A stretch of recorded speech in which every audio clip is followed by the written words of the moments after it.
So what we're trying to now prove, so we want sum over T and Bn, the number of increasing labelings of its completion times its product. So what do we need? Well, we need an algorithm that doesn't give us arbitrary trees, that always gives us complete trees. And with the algorithm that I've just given you, that's really easy to do, because think about it. Notice, what did we do? Every time we split up things onto the left and the right. Well, what's true in a complete tree? In a complete tree, if I look at the number of things on the left and the number of things on the right, they're always both odd. Right? I always have odd number of vertices here and an odd number of vertices there, right? That's why you're always getting 2HV plus 1, which is an odd number. So as long as we do the splitting, and just always say every time you split the set into two parts, when they're both odd, you're done. I mean, there's nothing more to do. So this gives you, so just use the same algorithm.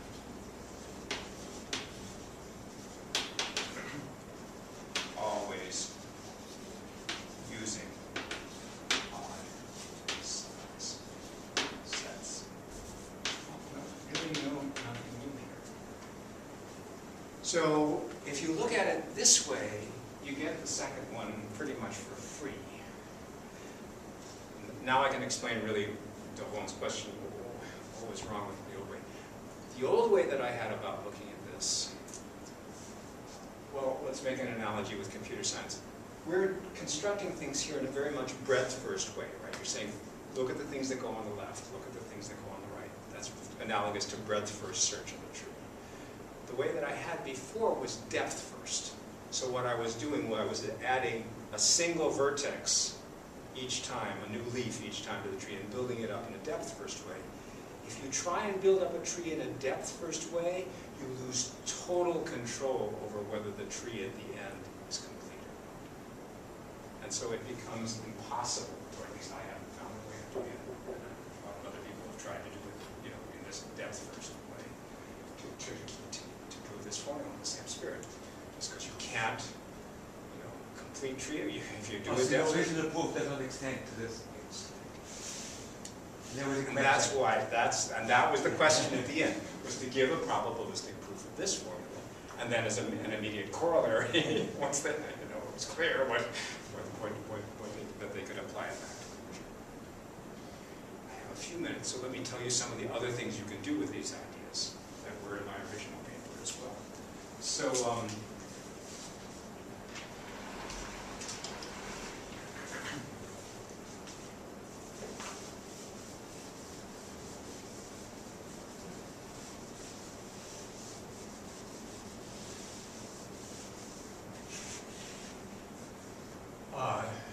you can also look at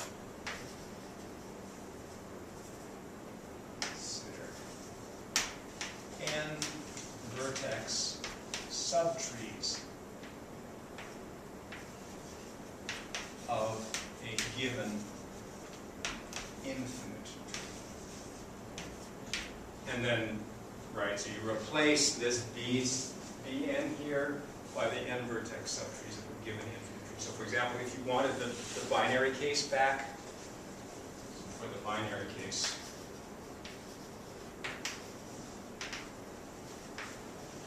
you look at the obvious thing, you look at the infinite binary tree.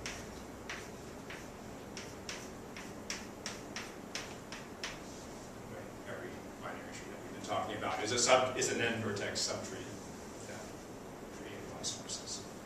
And then, but then of course it becomes clear that you can extend to ternary trees or k-ary trees or even trees where there isn't as long as you tell me at each vertex, this is the number of children I'm permitting, you have an expression like this. So it doesn't have to be regular in any sort of sense. There's extensions. How much time do I have? 9 minutes. 9 minutes, okay. Just enough time to tell you one more extension, and I do have an open problem for you guys. guys too. So I'm having real good luck with this talk, so I'm highly hopeful that somebody in the audience will come up to me at dinner and say, Bruce, remember that question you asked? So this is a result of Yang's.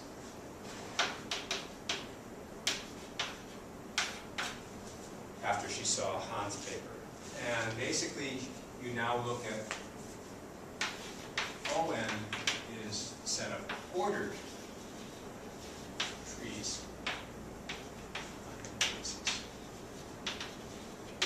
Okay, so ordered means just that I give the children of a vertex an order from left to right. But if it only has one child, it's just the child. It's not the left child or the right child. It's just a child.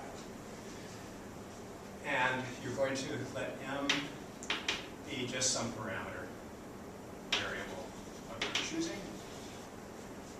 And then you give a weight to each tree, ordered tree, by taking the product over all its vertices of M choose C sub V, where C sub V is the number of children.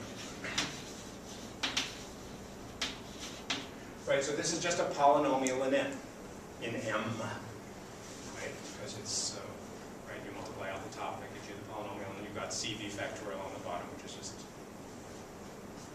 So then Yans, here it'll look like this. If we now sum over all ordered trees, the weight of the tree,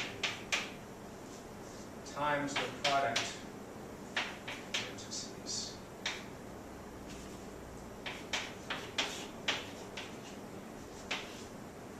M.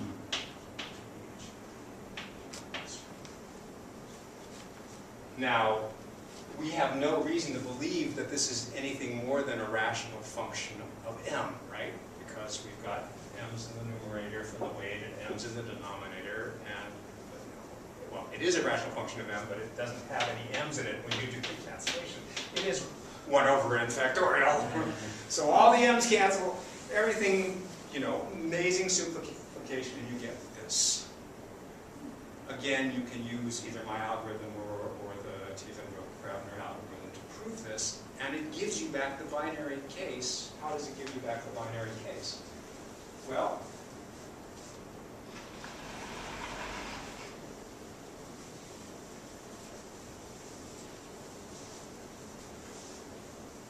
you might expect that the binary case would be n equals 2, right? Especially because you've got m to the hb minus 1, and it is, because think about it. What happens if I say